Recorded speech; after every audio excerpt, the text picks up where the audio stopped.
buka itu. Temboknya rubuh. Awas tembok, tembok.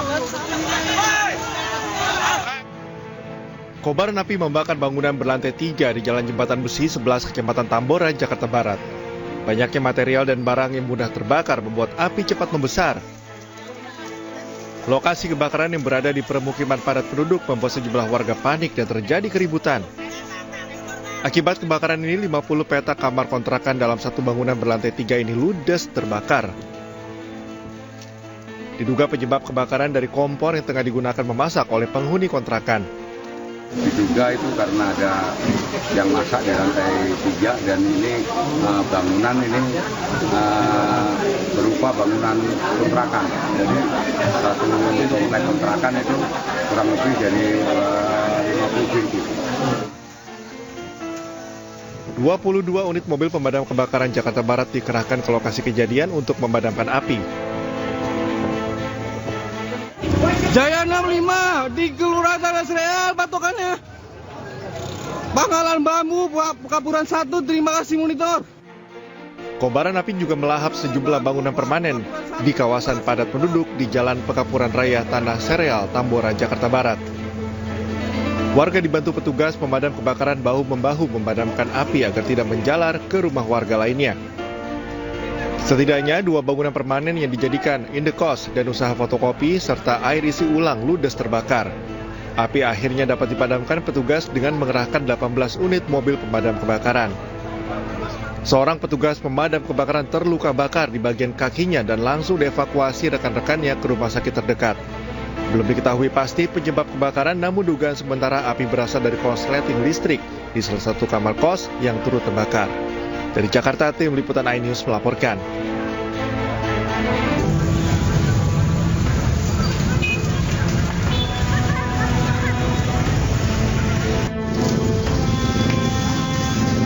Dari rekaman video amatir milik warga ini terlihat kobaran api dan kepulan asap terlihat saat sebuah gedung pendopo Kecamatan Bekasi Selatan, Kota Bekasi, Jawa Barat, ludes dilalap si jago merah. Wah, berkas semuanya gitu. Belum diketahui secara pasti penyebab kebakaran, namun diduga dari korsleting kabel listrik.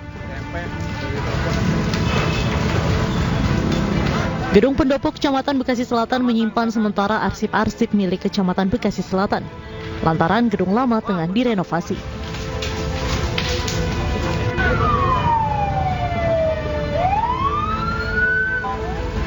Lima unit mobil pemadam kebakaran diterjunkan untuk padamkan api. Petugas pemadam kebakaran Kota Bekasi sempat mengalami kesulitan karena warga yang memenuhi akses jalan. Sebetulnya yang kebakaran katanya arsip-arsip semua. Ada arsip. Arsip kependudukan. Salah satunya ada di situ. Apalagi kursi-kursi itu lemari, dokumen-dokumen. Pendinginan mungkin sekitar 2 jam, 3 jam, 3 jam. Kesulitan mungkin akses masuk untuk unit kita karena banyak orang kan, jalannya juga sempit gitu. Sementara itu, Polres Metro Bekasi Kota langsung menggelar olah TKP untuk mencari penyebab pasti kebakaran ini. Dari Bekasi, Jawa Barat, Rahmat Hidayat, iNews melaporkan.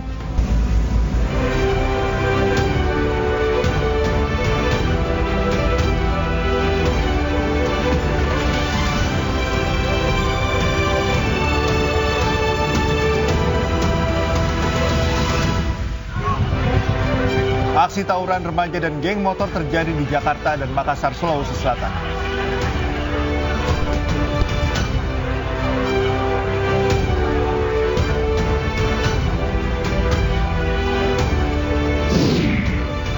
Presiden terpilih Prabowo Subianto membocorkan bahwa kabinetnya banyak diisi menteri-menteri dari Kabinet Presiden Joko Widodo.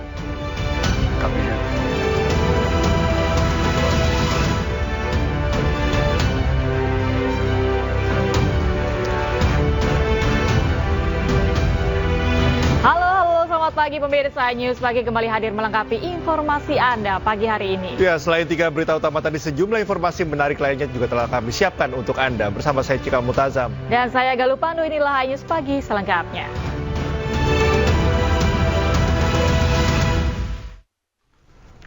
Kita awali informasi news pagi hari ini, pemirsa. Tawuran dua kelompok remaja menggunakan senjata tajam terjadi di kawasan Taman Sari, Jakarta Barat. Ya, sementara di Makassar, Sulawesi Selatan, warga resah dengan aksi geng motor yang menyerang permukiman dan pengendara yang melintas.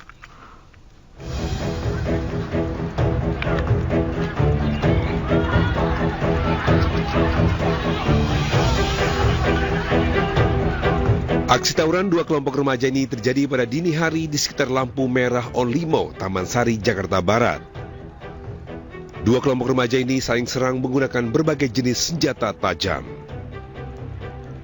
Para kelompok remaja ini saling serang mencari lawan untuk melukai satu sama lain. Meski tidak ada korban jiwa dalam peristiwa ini, namun peristiwa tawuran yang kerap terjadi membuat warga sekitar resah. Kasus tawuran ini tengah diselidiki pihak kepolisian sektor Taman Sari, Jakarta Barat.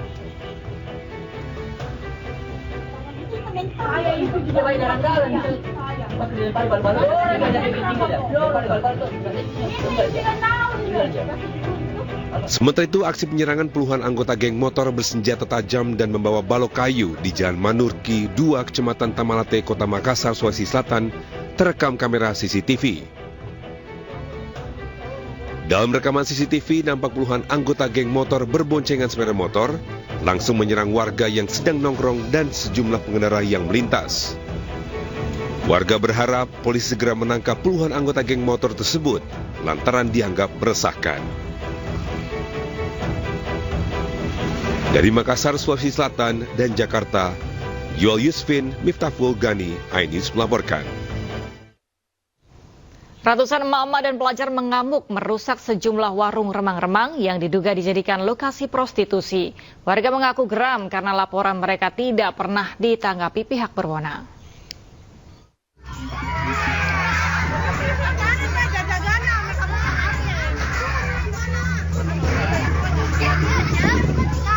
Kesal karena tidak kunjung ditertibkan, ratusan emak-emak menyerbu warung remang-remang yang dijadikan tempat prostitusi. Bukan hanya emak-emak, sejumlah siswi juga turut tergabung dalam aksi protes ini. Para warga yang kecewa bahkan mengobrak-abrik sejumlah bangunan warung remang-remang yang diduga menjadi lokasi tempat prostitusi.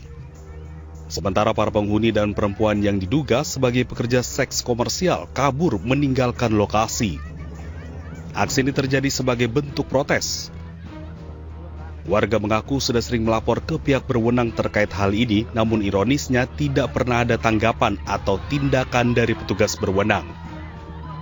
Usai peristiwa, polisi akhirnya menyegel lokasi warung remang-remang untuk menghindari aksi pengerusakan lebih lanjut. Dari Karawang, Jawa Barat, Rudi Setiawan, iNews melaporkan. Pemirsa, polisi menangkap komplotan bersenjata airsoft gun yang membegal seorang pengemudi ojek online di Kebonjeruk, Jakarta Barat. Dari hasil pemeriksaan tes urin, para pelaku positif mengkonsumsi narkoba.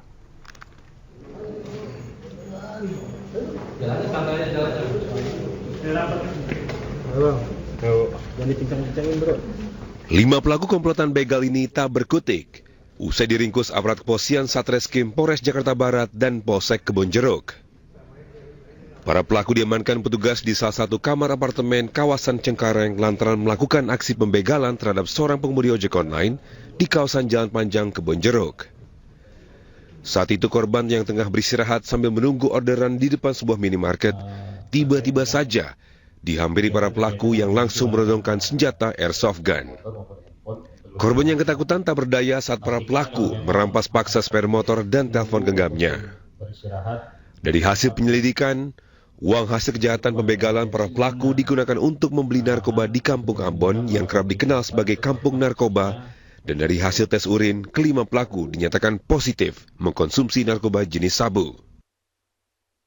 Yang bersangkutan, para tersangka ini melakukan aksinya dengan mencari korban secara random sebenarnya. Dan ketika di TKP dia melihat ada pengemudi ojek online yang sedang duduk dan menunggu orderan, didatangi, kemudian pura-pura bertanya, jangan kita situasi bisa dianggap sepi, baru mereka melakukan aksinya dengan menodongkan senjata airgun kepada korban, kemudian langsung merampas tas lempang milik korban dan juga motor. Para pelaku dijerat pasal 36 KUHP tentang tindak pidana pencurian disertai kekerasan dengan ancaman hukuman 12 tahun penjara. Dari Jakarta, Miftahul Gani melaporkan.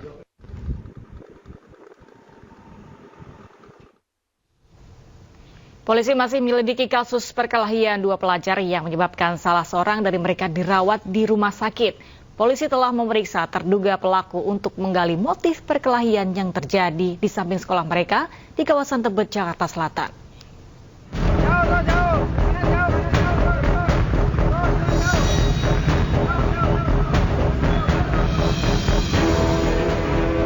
Satreskrim Polres Metro Jakarta Selatan masih menyelidiki kasus perkelahian dua pelajar yang menyebabkan salah seorang dari mereka dirawat di rumah sakit. Di gang sepak bola di samping sebuah sekolah swasta di kawasan Manggarai Selatan, Tebet, Jakarta Selatan, pelajar kelas 10 berinisial AAP berkelahi dengan pelajar kelas 11 berinisial NA pada Selasa sore lalu. Perkelahian berlangsung saat jam istirahat itu membuat AAP dilarikan ke rumah sakit. Luka yang dialami pelajar berusia 16 tahun itu membuatnya harus dirawat intensif di Rumah Sakit Budi Asih, Jakarta Timur akibat mengalami pendarahan di bagian otak. Menurut orang tua korban, hingga kini anaknya belum sadarkan diri sejak diantar guru sekolah ke rumah sakit untuk dioperasi. Saya melihat kondisinya tidak sesuai dengan yang dibicarakan ibu. Dari kronologi yang mengantarkan ke rumah sakit ini memang ada pertama dibawa ke rumah sakit Tebet, terus dibawa nggak sanggup dioper ke rumah sakit Budi Asih.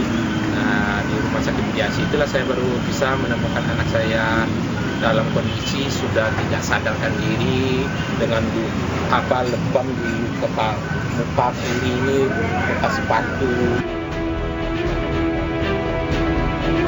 Sementara penyelidik dari Unit Pelayanan Perempuan dan Anak dan tim Inafis Polres Metro Jakarta Selatan mendatangi sekolah korban untuk meminta keterangan terduga pelaku sekaligus menggali motif di balik kejadian tersebut. Dugaan sementara motif perkelahian adanya kesalahan komunikasi antara korban dengan pelaku. Kita meminta juga keterangan kepada yang diduga. Nah, itu yang kita lakukan. Itu terduga pelaku udah diperiksa, Bu ya? Kita minta keterangan, ya. Jadi udah dimintain keterangan. Dimintai keterangan di sekolahnya apa di sekolah? Di sekolah. Iya. Statusnya sekarang gimana, Bu? Masih dalam penyelidikan. Masih didalami. Ya, masih saksi.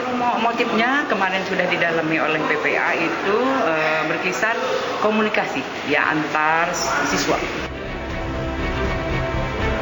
Polres Metro Jakarta Selatan telah meminta keterangan 5 orang saksi dalam kasus tersebut, mulai dari kepala sekolah, penjaga sekolah hingga pelajar yang menyaksikan perkelahian.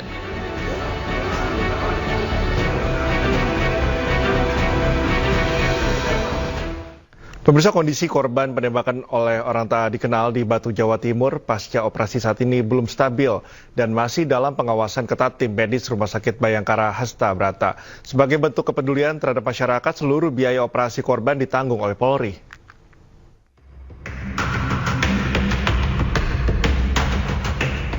Tim medis Rumah Sakit Bayangkara Hasta Brata Batu, Jawa Timur sukses mengangkat peluru dari tubuh Atok Sugiarto, korban penembakan oleh orang tak dikenal.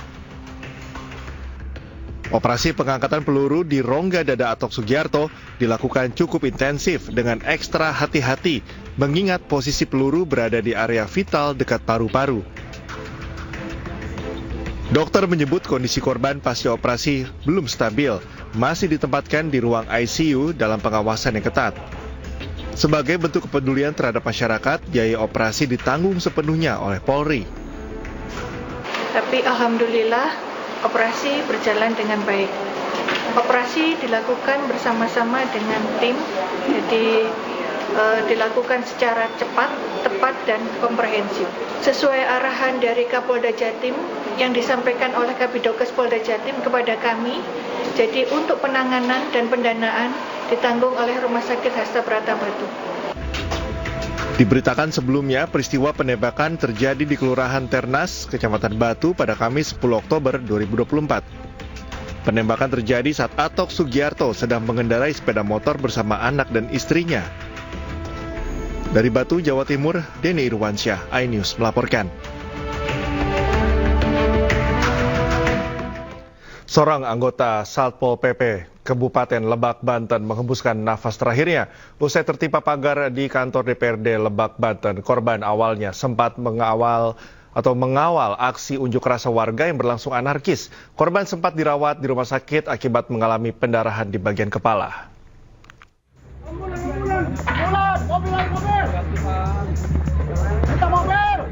Inilah detik-detik saat anggota Satpol PP bernama Yadi Suryadi saat tertimpa pagar besi kantor DPRD Lebak pada 23 September 2024 lalu. Pagar besi tersebut roboh usai didorong oleh para pengunjuk rasa. Naas, korban yang pada saat itu berada di balik pagar setinggi 2 meter lebih tersebut langsung tertimpa, mengalami luka di bagian kepala, langsung dievakuasi ke rumah sakit untuk dapatkan penanganan medis. Usai dirawat di rumah sakit, korban mengalami kelumpuhan hingga akhirnya meninggal dunia. Korban dimakamkan tidak jauh dari tempat tinggalnya. Kerabat korban hingga rekan korban melakukan acara penghormatan terakhir. Jadi pembelajaran begitu semua yang juga kami minta kepada pihak-pihak yang berwenang untuk mengenai ini, karena ini sudah menyangkut tadi ada anarkisme, ada korban jiwa segala macamnya. Kami mohon ini selayaknya sebagaimana aturannya seperti apa ya, diproses sesuai dengan aturan hukum yang berlaku di Republik ini. Di mata keluarga, almarhum merupakan pekerja keras meski hanya menyandang status sebagai pegawai honorer dengan gaji yang tidak seberapa. Yadi juga harus selalu sigap sebagai seorang ayah untuk anak-anaknya lantaran salah satu anaknya mengidap talasemia yang setiap bulannya harus melakukan transfusi darah. Kalem, pendiam. Saya emang gak bohong ngomong gini, emang kenyataan. Gak banyak omong. Iya, gak banyak omong. Kalau lagi kerja juga ya, lagi tugas. Pedagang pada ngomong, dia mah orangnya baik. Katanya. Kepergian korban meninggalkan luka yang mendalam untuk keempat anaknya. Korban juga dikenal sebagai sosok yang santun dan selalu bertugas dengan baik. Dari Lebak, Banten, Iskandar Nasution, iNews melaporkan. Pelaku tindak pidana kekerasan terhadap anak di tempat penitipan anak di Kota Medan, Sumatera Utara resmi ditetapkan sebagai tersangka. Kekerasan dilakukan pelaku lantaran dirinya memiliki permasalahan di rumah tangganya dan melampiaskannya ke anak balita yang diasuhnya.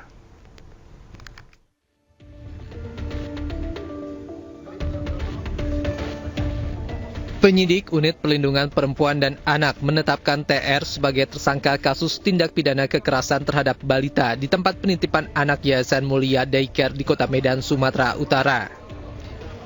Pelaku melakukan kekerasan terhadap balita lantaran korban rewel saat hendak diberikan makan oleh pelaku. Pelaku melampiaskan kemarahannya ke anak korban karena juga memiliki masalah pribadi. Aksi kekerasan yang terekam kamera pengawas ini kerap terulang sebanyak 3 kali saat korban hendak diberi makan oleh pelaku. Modusnya ini, korban ini sering rewel, menangis dan susah makan. Sudah 3 kali. Sudah 3 kali dengan korban yang sama. Jadi yang ketiga ini ketahuannya oleh orang tua korban, loh anak saya kok ada seperti luka-luka bekas cubitan. Sementara itu, pelaku TR mengaku bersalah dan meminta maaf kepada keluarga korban yang telah meluapkan amarahnya kepada anak yang masih berusia 1 tahun tersebut. Pelaku yang dijatuhi hukuman di bawah 5 tahun itu tidak ditahan oleh Satreskrim Polrestabes Medan dan hanya dikenakan wajib lapor. Sebelumnya, video rekaman CCTV memperlihatkan aksi kekerasan pengasuh anak di tempat penitipan anak di Kota Medan. Aksi pengasuh memaksa memberi makan serta melakukan kekerasan lainnya terekam kamera pengawas dan viral di media sosial. Pengadilan Negeri Palembang menjatuhkan vonis terhadap 4 orang anak pelaku pemerkosaan dan pembunuhan terhadap siswi SMP. Otak pembunuhan divonis 10 tahun, sementara 3 anak lainnya divonis 1 tahun pembinaan pendidikan di LPKS.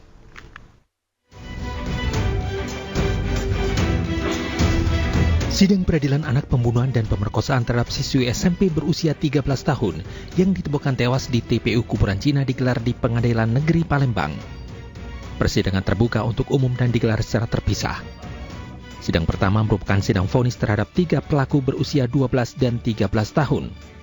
Ketiganya divonis 1 tahun di LPKS Dharmapala, Kabupaten Ogan Ilir. Sementara pelaku utama sekaligus otak pemerkosaan dan pembunuhan dijatuhi vonis 10 tahun di Lapas Anak Pakjo, Palembang. Vonis majelis hakim ini jauh di bawah tuntutan jaksa penuntut umum. Sebelumnya, JPU menuntut otak pembunuhan dan pemerkosaan berinisial IS dengan hukuman mati. Sementara 3 pelaku lainnya dituntut hukuman 5 tahun dan 10 tahun penjara. Ini sangat kecewa dengan putusan majelis hakim karena sangat berbanding jauh tuntutan dari jaksa. Yang kami sangat sayangkan jika memang harus ada tindakan upaya untuk seperti rehabilitasi seperti itu. Kenapa hanya cuma 1 tahun? Itu yang pertama. Yang kedua, mereka berempat itu terbukti menyatakan mereka melakukan kejahatan, mengakui, dan kita semua sama-sama dengarkan kejahatan apa yang mereka lakukan. Sebelumnya, korban yang merupakan siswi SMP berusia 13 tahun ditemukan tewas di perkuburan Cina Talang Kerikil pada 1 September lalu. Sementara 4 pelaku ditangkap polisi 2 hari kemudian. Dari Palembang, Sumatera Selatan, Guntur, iNews melaporkan. Diduga tidak transparan dalam keputusan perubahan status tawanan kasus pemalsuan akta tanah, Majelis Hakim Pengadilan Negeri Bekasi dilaporkan ke Komisi Yudisial dan Mahkamah Agung. Pelaporan ini dilakukan kuasa hukum korban menyusul keputusan Hakim Pengadilan Negeri Bekasi yang membebaskan terdakwa AS dari rutan tanpa pemberitahuan kepada pihak pelapor. Terdakwa AS awalnya ditahan di rutan PN Bekasi, namun pada 2 Oktober 2024 oleh Majelis Hakim dialihkan statusnya menjadi tahanan rumah. Pihak Pengadilan Negeri Bekasi menyebut peralihan menjadi tahanan rumah ini dengan alasan pertimbangan terdakwa sebagai tulang punggung keluarga. Terdakwa ini menjadi tulang punggung keluarga. Itu perkara, kalau nggak salah, perkara pemalsuan surat. Dokumen, benar Pak. Ya, namanya orang lapor ya, haknya mereka ya. Nanti kan ada paling tidak kalau sudah dilaporkan nanti ada pemeriksaan juga. Ya, itu hak mereka. Ya, kita monggo saja sih. Majelis Hakim yang memimpin persidangan ini kemarin tanpa sepengetahuan kami atau klien kami mengeluarkan si terdakwa dari tahanan. Pas tanggal 7 sidang berikutnya itu ternyata terdakwa sudah tidak berada lagi di dalam tahanan. Pemirsa, Istana Negara Ibu Kota Nusantara diresmikan oleh Presiden Joko Widodo. Informasinya kami hadirkan usai jeda, tetaplah bersama kami di iNews Pagi.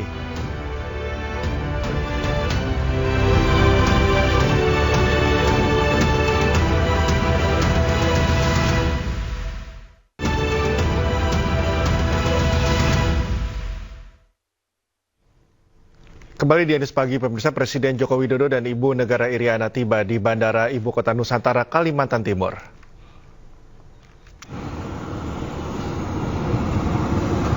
Untuk pertama kalinya, Jokowi dan Iriana mendarat di Bandara IKN menggunakan pesawat kepresidenan. Pesawat seri Boeing 737-800 yang membawa Jokowi dan Iriana mendarat di Bandar Nusantara IKN sekitar pukul 10 waktu Indonesia Tengah. Sebelumnya, Jokowi pernah mendarat di Bandara IKN menggunakan pesawat kepresidenan RJ-85 yang relatif lebih kecil pada 24 September lalu.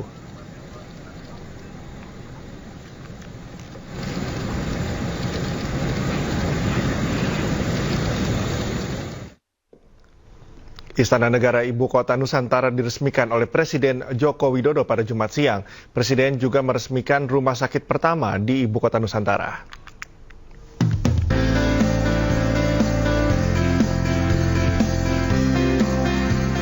Presiden Joko Widodo meresmikan Istana Negara Nusantara di Ibu Kota Nusantara, Kalimantan Timur. Sementara itu, Presiden Jokowi juga mengatakan Istana Garuda Ibu Kota Nusantara masih dalam proses penyelesaian. Ia memprediksi butuh waktu 1 bulan lagi agar Istana Garuda selesai dan bisa diresmikan. Dalam kesempatan ini, Jokowi juga mengatakan peresmian Istana Garuda akan dilakukan oleh Presiden terpilih Prabowo Subianto.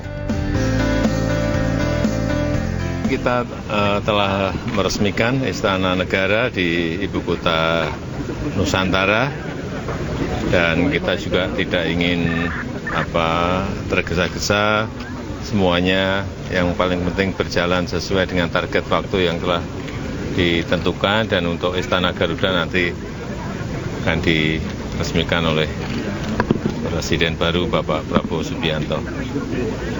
Dan kita harapkan nanti kegiatan-kegiatan kenegaraan yang besar, yang butuh tempat yang gede, bisa dilakukan di sini, di IKN. Selain meresmikan Istana Negara, Presiden Jokowi juga meresmikan rumah sakit di Ibu Kota Nusantara. Rumah sakit ini sekaligus menjadi rumah sakit pertama di Ibu Kota Nusantara. Saat meresmikan Istana Negara dan rumah sakit, Presiden Jokowi didampingi oleh Panglima TNI, Kapolri, serta jajaran Menteri Kabinet Indonesia Maju. Dari Ibu Kota Nusantara, Kalimantan Timur, Tim Liputan iNews melaporkan.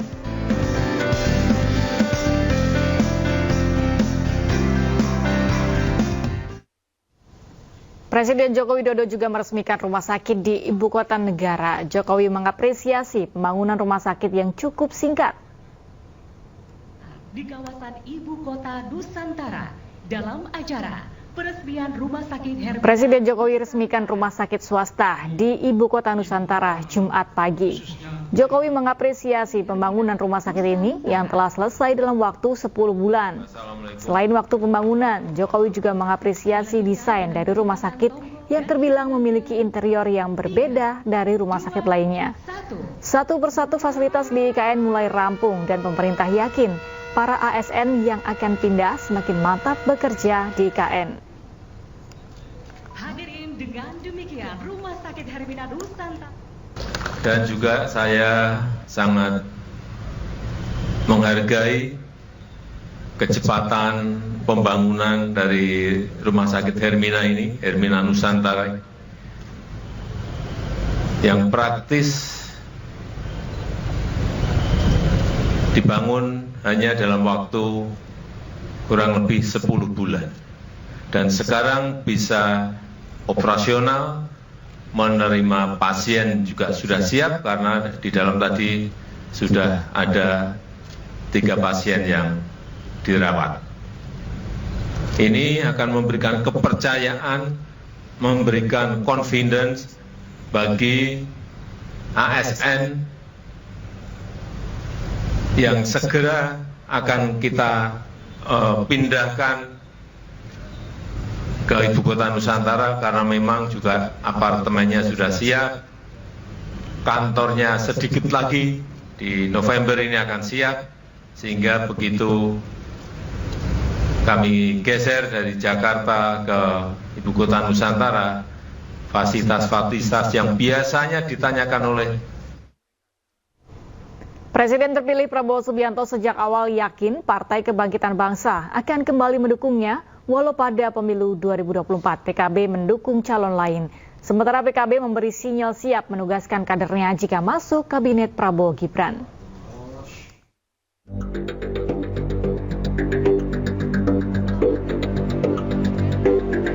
Prabowo Subianto diundang dalam acara Rakornas Legislatif PKB Kamis kemarin. Presiden terpilih ini menyatakan gembira diundang PKB dan tidak mempermasalahkan partai pimpinan Muhaimin Iskandar itu berada dalam posisi berbeda dalam pemilu 2024 lalu. Prabowo bahkan sejak awal yakin PKB akan kembali mendukungnya. Walaupun dalam pemilihan yang lalu PKB mendukung yang lain, tapi saya mengatakan dari awal, saya yakin pada saatnya PKB akan kembali mendukung saya.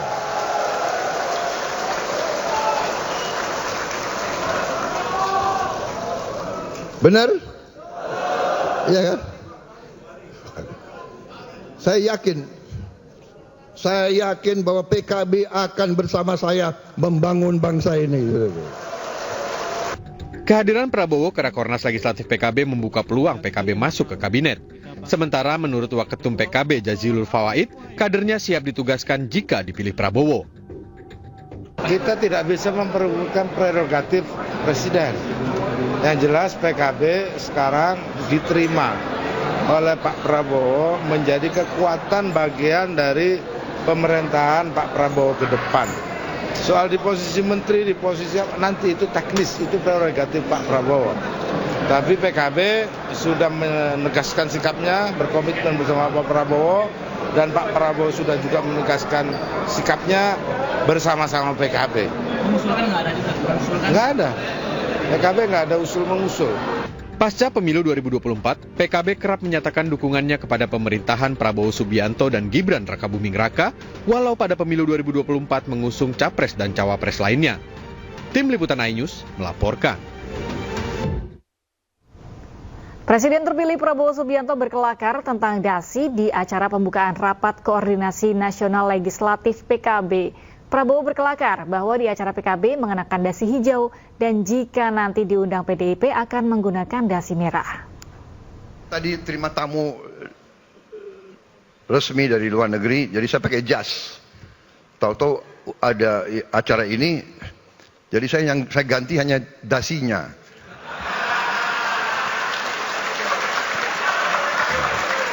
Karena NU ganti hijau.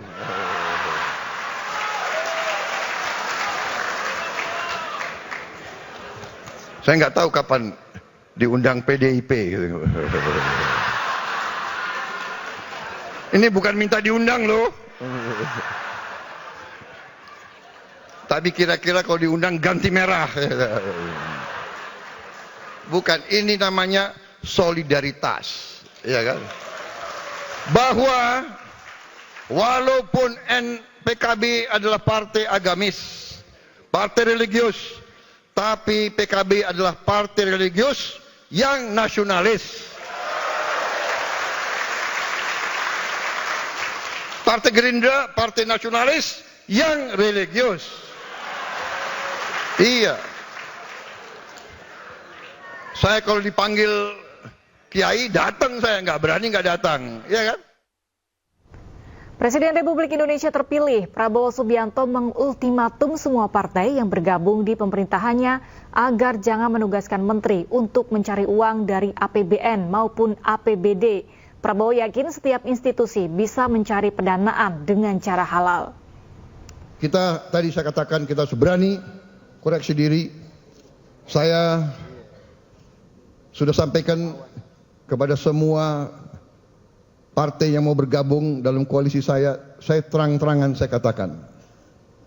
Semua ketua umum, semua perwakilan saya katakan, saudara-saudara, jangan menugaskan menteri-menteri yang saudara tunjuk di pemerintah yang akan saya pimpin, jangan saudara tugaskan untuk cari uang dari APBN, APBD. Zamannya sekarang susah. Ini zaman digital. Ini zaman teknologi. Ini zaman pengamatan sangat cepat. Jangan coba-coba.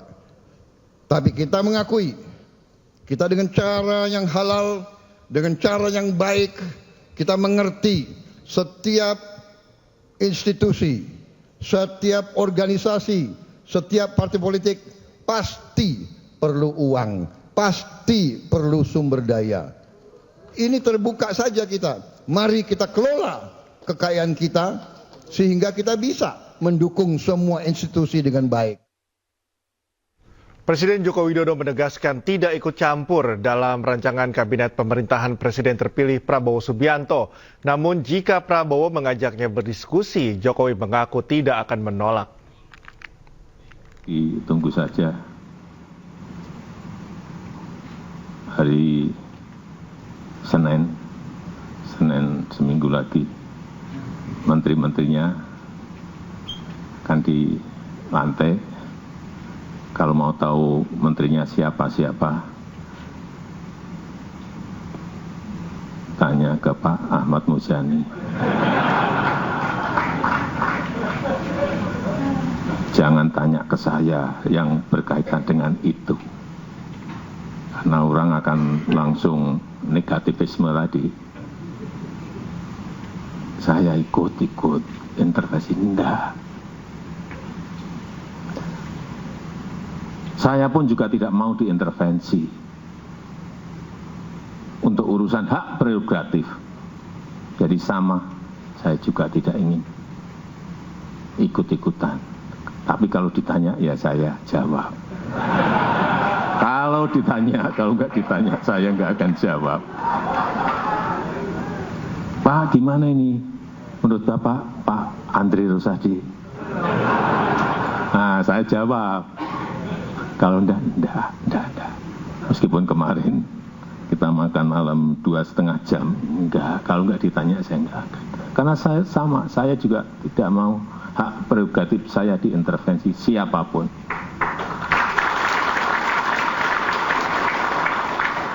Itu hak yang diberikan pada rakyat, kemudian di dalam pemilu ditransfer ke saya. Pelantikan Presiden dan Wapres terpilih Prabowo Gibran semakin dekat. Presiden terpilih Prabowo Subianto sempat membocorkan bahwa kabinetnya banyak diisi menteri-menteri dari kabinet Presiden Jokowi.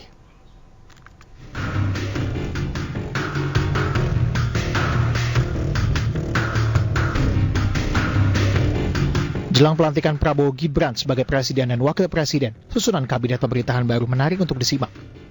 Baru-baru ini, Presiden terpilih Prabowo Subianto membocorkan mengenai susunan kabinet di pemerintahannya bersama dengan Gibran Raka Buming Raka. Prabowo mengatakan, di pemerintahannya nanti akan ada banyak menteri dari kabinet Jokowi. Bahkan dalam saya menyusun kabinet, kok saya melihat banyak juga ya menteri-menteri yang akan datang, ya banyak juga yang berada di kabinet yang sekarang begitu. Dan Pak Jokowi demikian mencari yang terbaik, saya pun demikian. Dan kalau kebetulan orangnya masih bagus, pasti kita akan minta untuk ikut lagi. Prabowo juga tidak menampik adanya isu bahwa kabinet di eranya nanti bakal gemuk. Menurutnya, kabinet gemuk sebagai hal yang lumrah lantaran Indonesia merupakan negara yang besar. Pihak Gerindra juga mengatakan jumlah kementerian dan lembaga di kabinet Prabowo Gibran akan berjumlah sekitar 44 hingga 46 kementerian. Sejumlah kementerian akan dipecah untuk mengakomodir pengoptimalan fungsi dan juga janji-janji kampanye. Sebelumnya, Wakil Presiden terpilih Gibran Raka Buming Raka menyebut penyusunan kabinet sudah hampir 100%. Gibran juga memastikan dirinya ikut andil dalam penyusunan itu. Mas Gibran, sedikit dong Mas soal isu kabinet Mas. Ini penggodokannya udah bagaimana ya Mas? Kan akan diumumkan. Hampir 100% nanti ya. Tapi biar diumumkan Pak Presiden terpilih ya. Tapi Mas Gibran ikut terlibat dalam penyusunan itu? Iya pasti. Rencananya susunan kabinet Prabowo Gibran akan diumumkan pada 21 Oktober mendatang atau sehari setelah pelantikan Presiden dan Wakil Presiden terpilih. Dari Jakarta, tim liputan iNews melaporkan.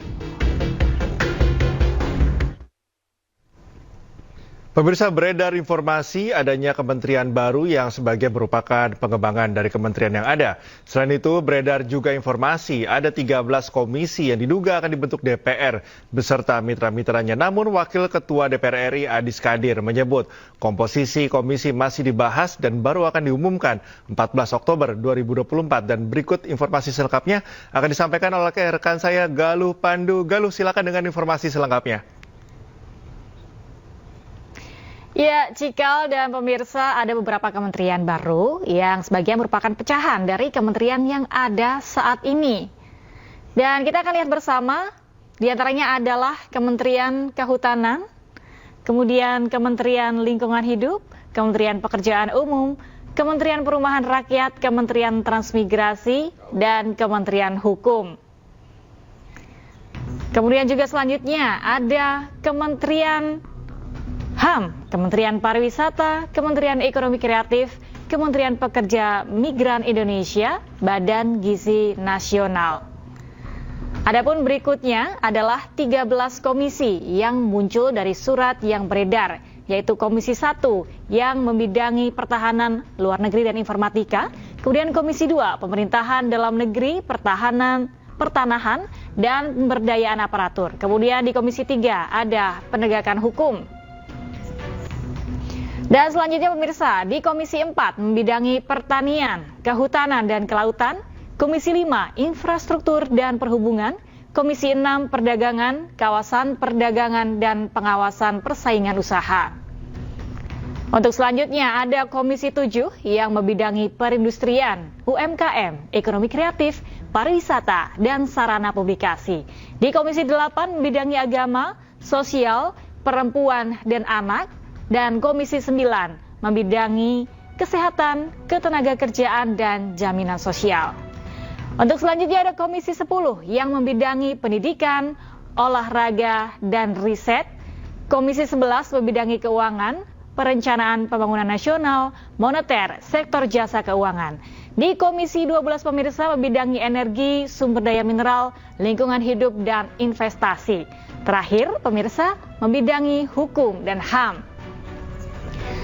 Namun sekali lagi pemirsa, jumlah dan komposisi komisi di DPR tadi baru sebatas rumor berdasarkan surat yang beredar. Pengumuman resminya akan disampaikan pada 14 Oktober mendatang. Dan informasi selanjutnya akan disampaikan oleh rekan kami, kembali ke Anda, Cika Multazam. Baik, informasi yang sangat menarik. Lalu kita akan nantikan nanti akan ada informasi resminya. Dan pemirsa, jajaran pengurus dan kader Dewan Pimpinan Wilayah Partai Perindo Sumatera Utara menggelar rapat koordinasi bersama DPD dan DPC di Kabupaten Padang Lawas Utara. Konsolidasi tersebut guna mengatur serta menguatkan strategi pemenangan calon kepala daerah yang diusung Partai Perindo pada Pesta Demokrasi November 2024 mendatang.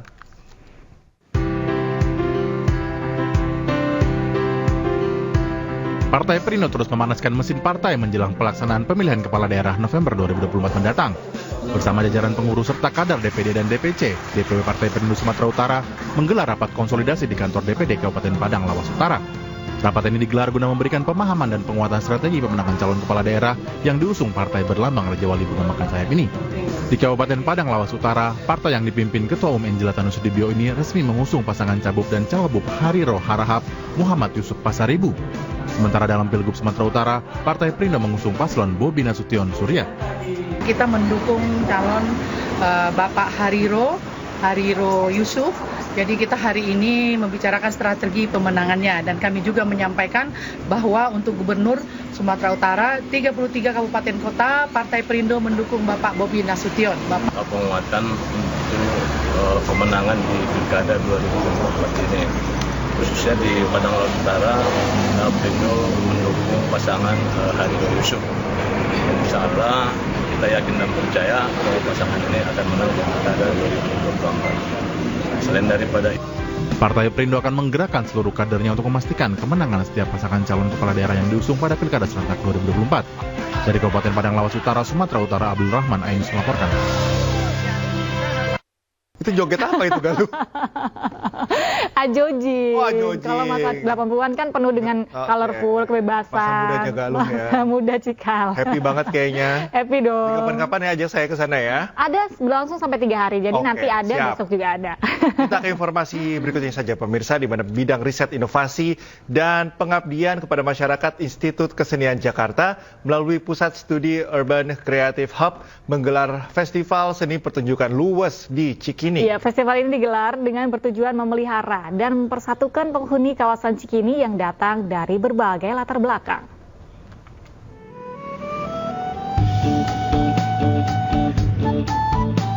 Kawasan Cikini sudah dikenal sebagai tempat hiburan masyarakat Jakarta, teristimewa sebagai kawasan pendukung wilayah Menteng sejak awal abad ke-20.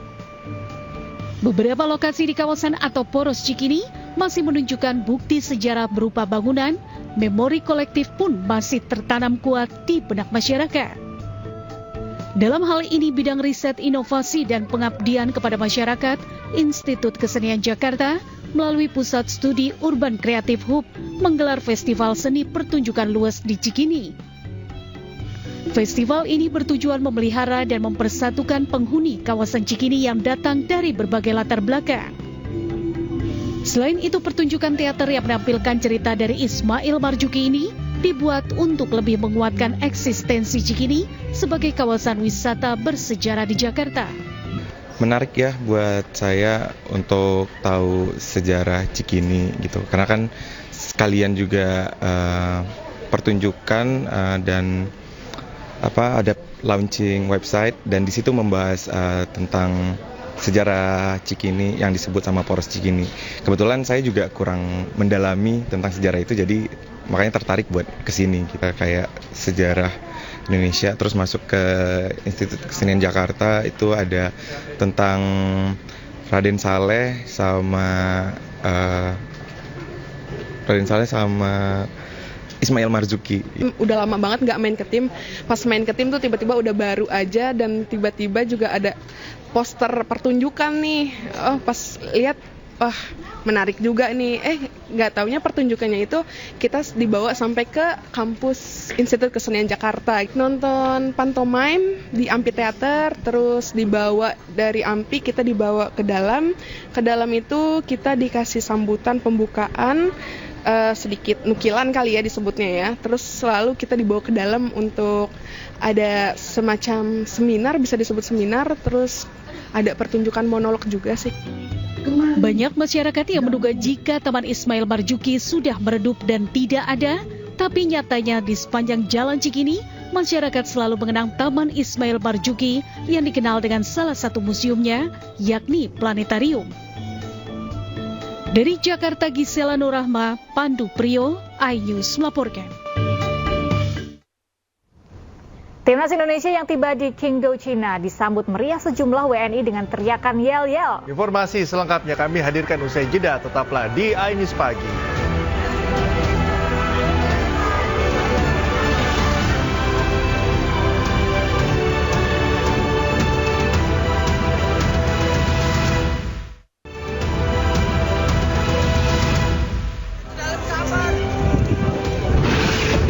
Dua peristiwa kebakaran bangunan rumah terjadi di wilayah Tambora, Jakarta Barat.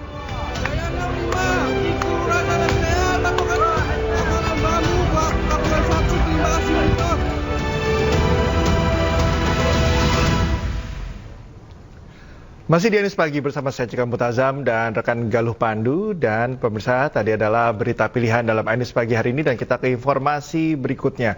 Ratusan emak-emak dan pelajar mengamuk merusak sejumlah warung remang-remang yang diduga dijadikan lokasi prostitusi. Warga mengaku geram karena laporan mereka tidak pernah ditanggapi oleh pihak berwenang.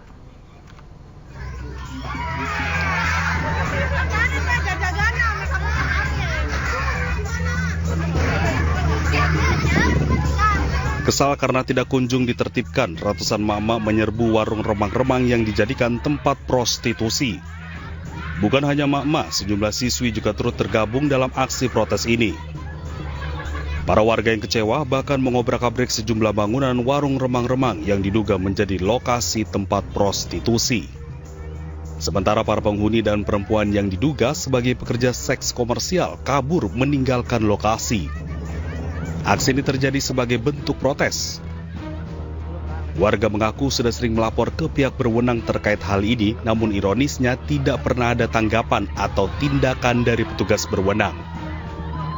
Usai peristiwa, polisi akhirnya menyegel lokasi warung remang-remang untuk menghindari aksi pengerusakan lebih lanjut. Dari Karawang, Jawa Barat, Rudi Setiawan, iNews melaporkan.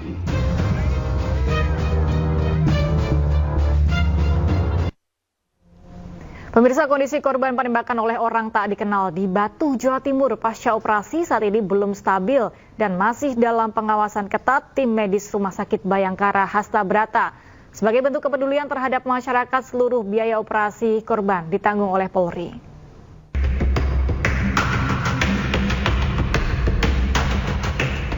Tim medis Rumah Sakit Bayangkara Hasta Brata Batu, Jawa Timur sukses mengangkat peluru dari tubuh Atok Sugiarto, korban penembakan oleh orang tak dikenal. Operasi pengangkatan peluru di rongga dada Atok Sugiarto dilakukan cukup intensif dengan ekstra hati-hati, mengingat posisi peluru berada di area vital dekat paru-paru.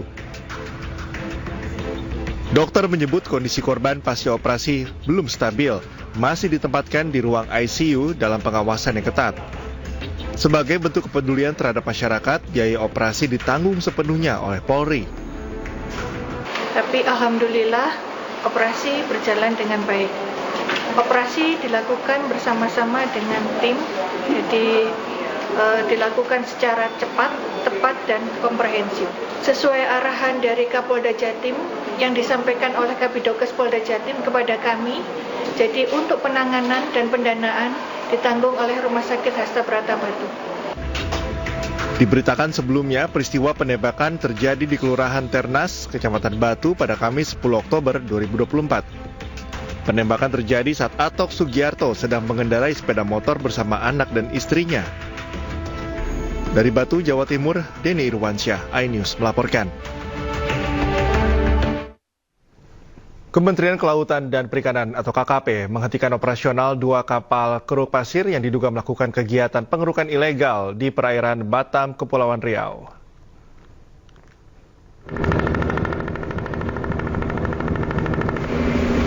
KKP menangkap 2 kapal berbendera Singapura, MV Yangcheng 6 dan MV Suchun 9 bermuatan puluhan ribu ton meter kubik pasir ilegal.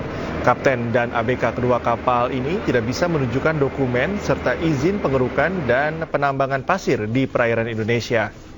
Kedua kapal terindikasi menambang pasir laut tidak sesuai dengan aturan dan ketentuan yang berlaku. Dalam 1 bulan, kapal telah diketahui telah 10 kali masuk ke Indonesia mengeruk pasir secara ilegal dan berpotensi merugikan negara hingga ratusan miliar rupiah. Kapal benderanya dari Malaysia. Orangnya 2 kapal itu 26 orang. Pasirnya mau dibawa kemana, Pak? Selama proses ini nanti akan menjadi barang bukti dulu, ya kan? Akan menjadi barang bukti, gitu. Paham, Sampun? Dugaannya, pelanggarannya jelas. Tidak ada dokumen di atas kapal sama sekali. Beralih ke informasi lain, pemirsa, Timnas Indonesia tiba di Qingdao Jiaodong International Airport Cina jelang Match Day 4 kualifikasi Piala Dunia 2026 zona Asia.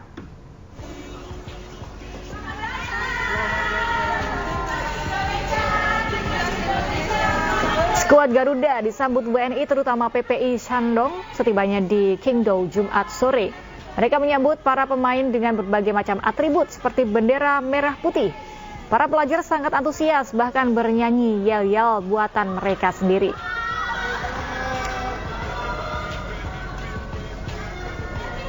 Timnas Indonesia sampai terlebih dahulu dibandingkan Timnas Cina karena menggunakan pesawat sewaan. Pertandingan antara Indonesia dan Cina dijadwalkan digelar pada Selasa 15 Oktober 2024 pukul 19 waktu Indonesia Barat di Qingdao Youth Football Stadium.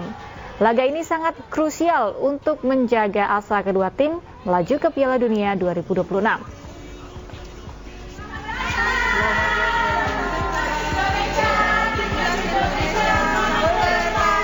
Mantan Ketua Umum PSSI Muhammad Irawan protes keras terhadap asal Oman Ahmed Al-Kafi yang menjadi juri pertandingan Indonesia versus Bahrain. Sementara itu, pengamat sepak bola coach Justin Laksana menilai kemenangan Indonesia telah dirampok oleh wasit asal Oman tersebut. Tes keras kepada wasit malam ini, Bahrain lawan Indonesia. Menit 99, padahal perpanjangannya hanya 6 menit. Berarti ada 3 menit tambahan yang diberikan oleh wasit. Ya, kecewa saya terhadap wasit, tapi Timnas bangkit terus. Kalian luar biasa mainnya, bagus banget. Ya. Maju terus Timnas. Lihat aja, akan berjalan terus, kita akan dikerjain terus. Oke? Kalau wasitnya dari Timur Tengah. Negara siapa lagi? Uzbekistan. Lihat aja, nanti Uzbekistan akan dikerjain. Jadi mereka lakukan kong kali kong antara negara kecil-kecil, negara mediocre Timur Tengah ini untuk menghindari bahwa negara lain Asia Tenggara, Asia Timur, Asia itu tidak boleh ke Piala Dunia. Hanya negara-negara mereka di samping 5-6 yang sudah langganan. Ya kan, paling tambah 3-4 lagi. Itulah kenapa kita dikerjain. Maka dari itu gua harap PSSI lewat Pak Erik langsung tanda tangan melakukan protes keras. This is not acceptable.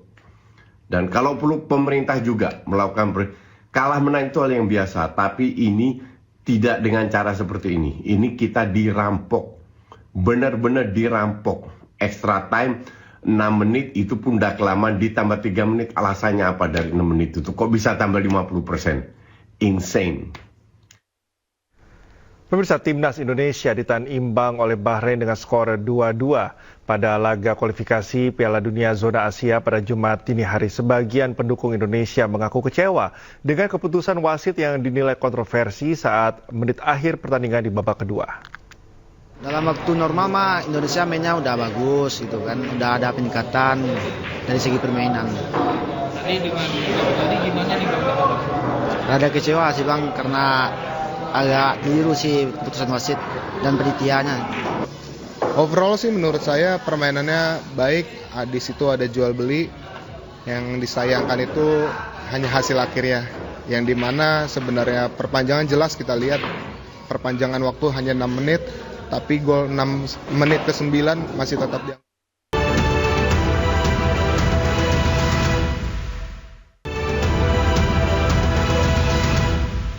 Sebuah mobil mewah hangus terbakar di Jalan Walet Elok, Pantai Indah Kapuk, Penjaringan, Jakarta Utara. Sebelum terbakar, mobil sempat mengalami kecelakaan beruntun, kemudian muncul api dari bagian mesin dan merambat ke seluruh badan mobil.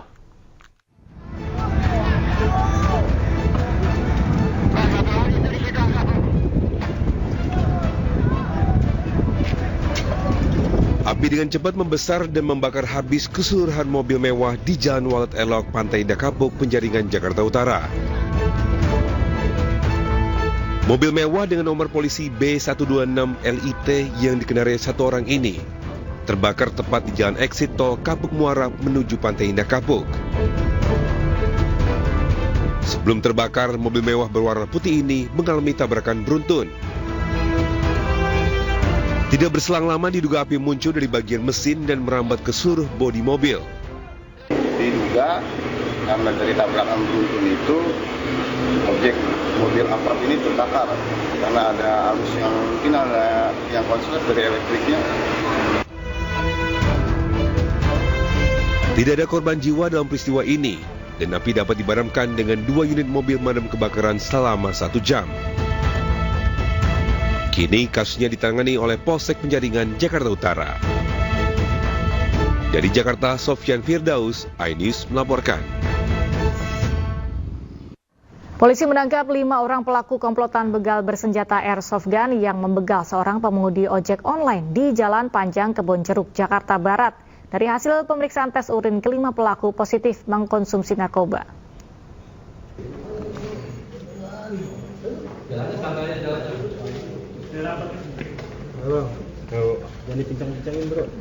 Lima pelaku komplotan begal ini tak berkutik.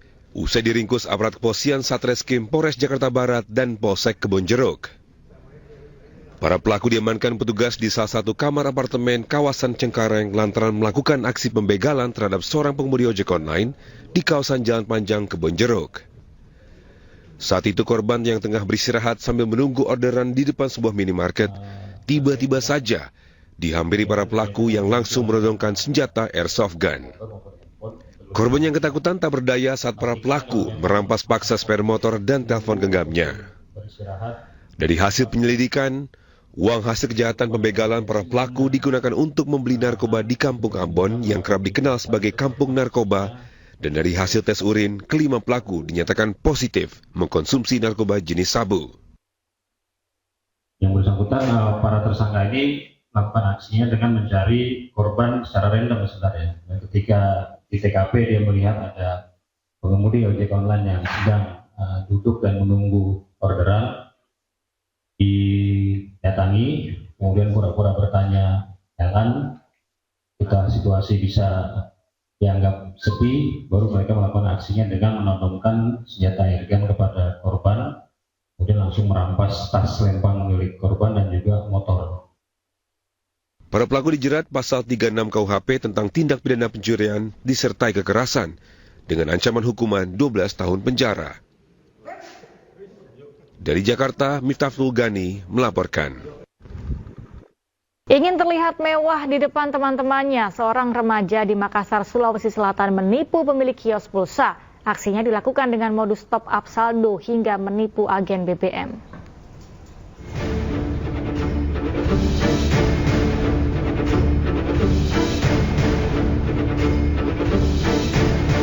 Aksi penipuan seorang remaja terekam kamera pengawas kios pulsa di kawasan Malingkeri Raya, Tamalate, Makassar, Sulawesi Selatan.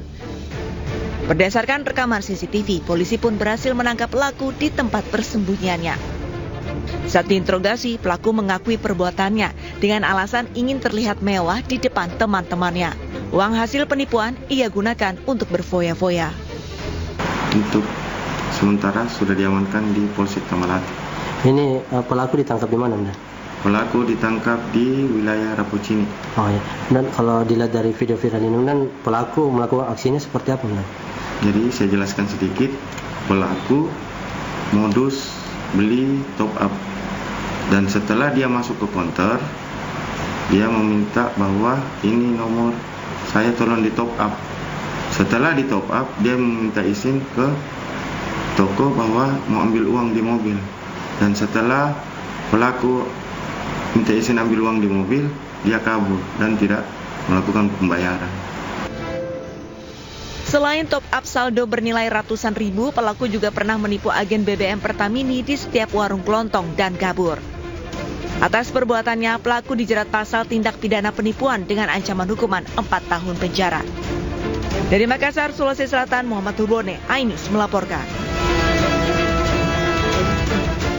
Pemirsa, Imam Besar Masjid Nabawi berkunjung ke Indonesia. Di sela kunjungannya, Syekh Ahmad bin Ali Al-Hudayfi menjadi khotib sholat Jumat di Masjid Istiqlal.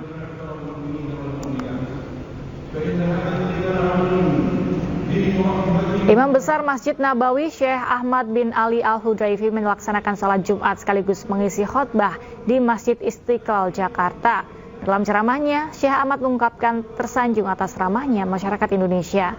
Syekh Ahmad kagum saat memandang wajah orang Indonesia dan mencerminkan kebesaran agama Islam. Syekh Ahmad juga kagum pada orang Indonesia dalam keramah tamahan menyambut tamu. Ia berpesan agar masyarakat Indonesia tetap menjaga persatuan.